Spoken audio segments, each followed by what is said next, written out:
As the winter weather closes in, seasonal illnesses are running rampant. In the last 4 weeks, NHS England reported 1 in 24 people were likely to have tested positive for coronavirus.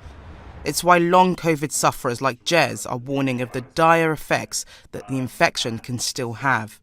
I think we're going to continue to see large waves of COVID. Certainly, we're seeing people getting reinfected just a number of weeks after a previous infection. So this idea of immunity that might last you a year or two is no longer applicable. And even more scarily, what we're seeing is that people who've maybe had 2 or 3 infections before and recovered no problem, on their 4th or even 5th infection, developing quite debilitating long COVID symptoms. Jez was an avid marathon runner, but after catching COVID in 2020, he's been left with severe long-term effects. Long COVID has left him unable to work for nearly 4 years.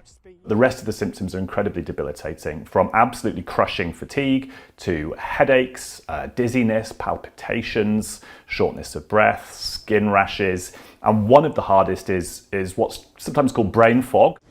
NHS hospitals like this one have seen a growing number of patients flocking to their emergency departments with respiratory infections, including a new variant of COVID. As a result, accident and emergency wards in parts of the country have had to declare a critical incident. And now medical experts are calling for face coverings to be made mandatory once again to prevent the wider spread of infections. Just this month, the UK's Health Security Agency has recorded up to 1.9 million people in England and Scotland confirmed or suspected to have COVID. The rapid spread of this variant is leading the WHO to implement face coverings across health facilities globally. But some medics say stronger measures are needed to combat the spread. We're not in a pandemic anymore. People think COVID is not an issue. People think flu is not an issue. But as a healthcare professional, we're seeing people coming into hospital really unwell with some of these viruses and respiratory illnesses. So really important to check if you're eligible and get those vaccinations in.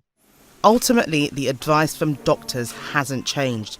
Wash your hands, keep ventilated and wear a mask. Lape Larinoye, TRT World, London.